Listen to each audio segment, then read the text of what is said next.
This video will dig into the cards, landmarks, and alliance tokens from the board game Lord of the Rings Duel for Middle-earth, with an eye toward helping you win the game. Don't worry, Frodo, I'm here to help. The rules of Lord of the Rings Duel are simple. All of the complexity and interest of this game come from how the cards and other components work together to create a competitive puzzle. The cards are divided into 3 chapters. There are 23 cards assigned to each chapter, but only 20 cards are dealt, so at the start of each chapter, 3 cards are discarded. Because 3 cards are discarded at the start of each chapter, the card you need might never appear. The cards are further divided into suits, denoted by color: gray, yellow, green, blue, red, and purple. The number of cards in each suit varies, and the suits are not uniformly distributed by chapter. For example, purple cards only appear in the 3rd chapter, while gray cards do not appear in the 3rd chapter. Let's start with a quick look at the gray skill cards. 8 Chapter 1 cards are gray. We find 2 copies of Courage, Ruse, and Strength, but only 1 of Knowledge and Leadership. In the 2nd chapter, 7 cards are gray. We find 2 skill cards for Courage, Ruse, and Strength, but only 1 skill cards for Knowledge and Leadership. We also find cards that provide 1 skill from a short list. Some of these cards cost gold to play.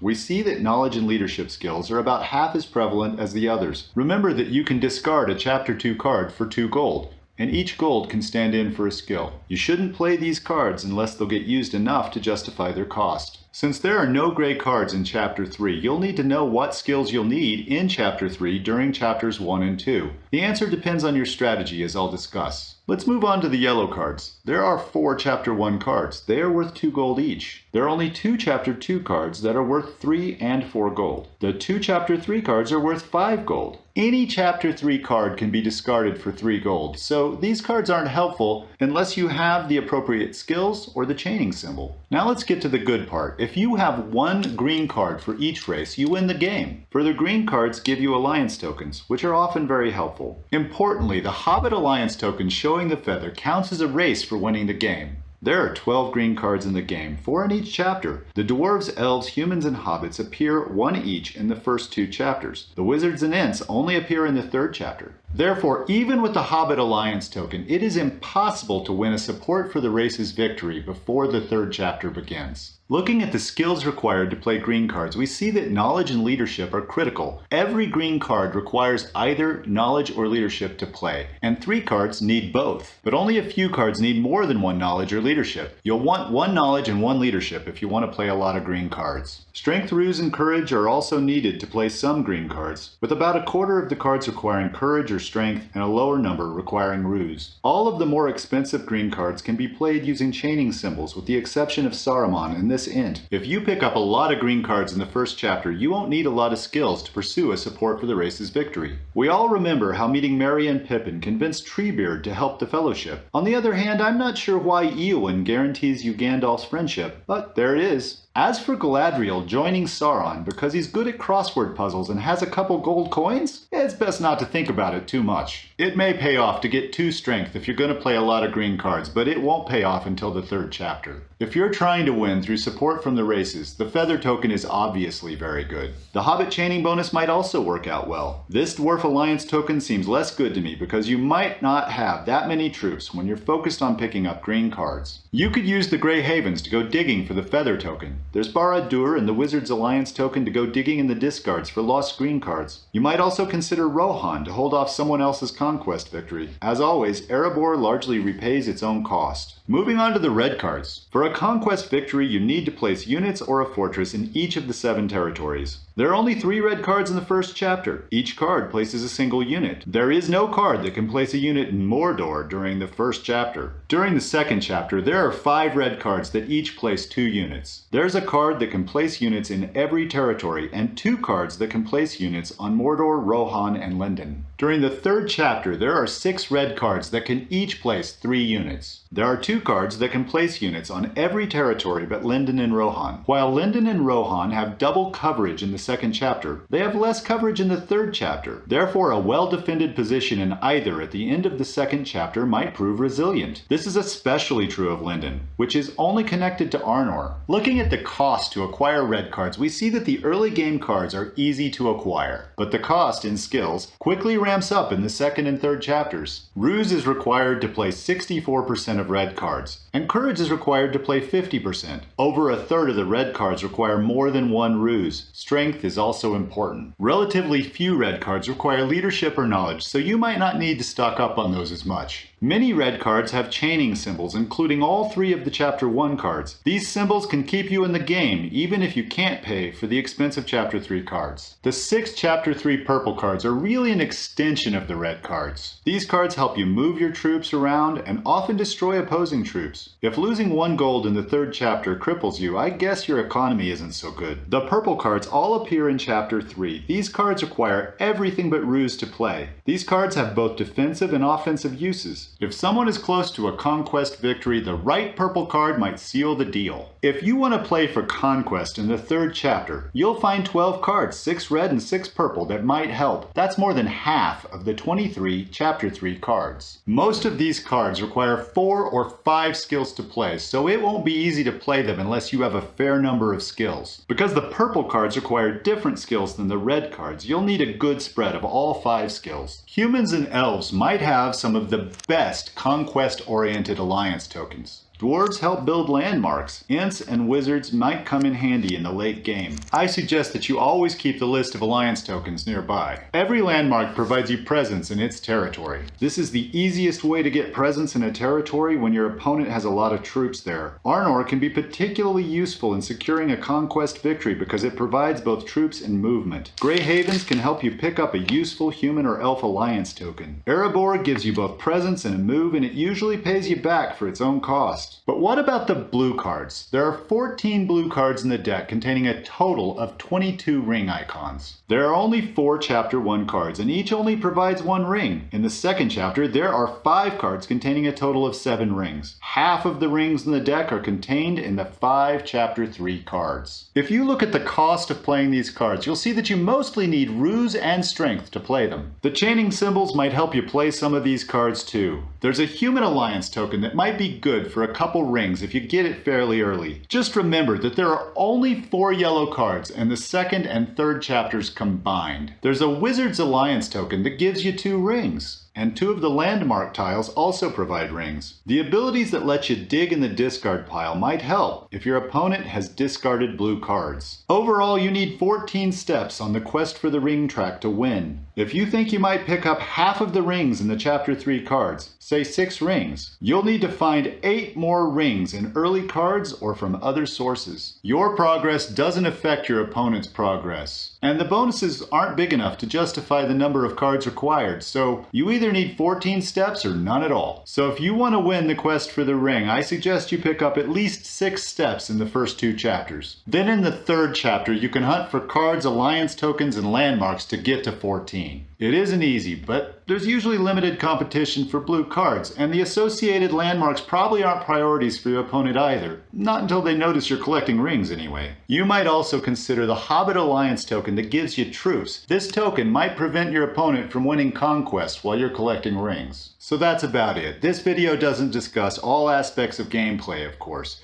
Now that you understand the components a bit better, you might want to discuss strategies to win the game. If so, stick around for my other video. Thanks for watching.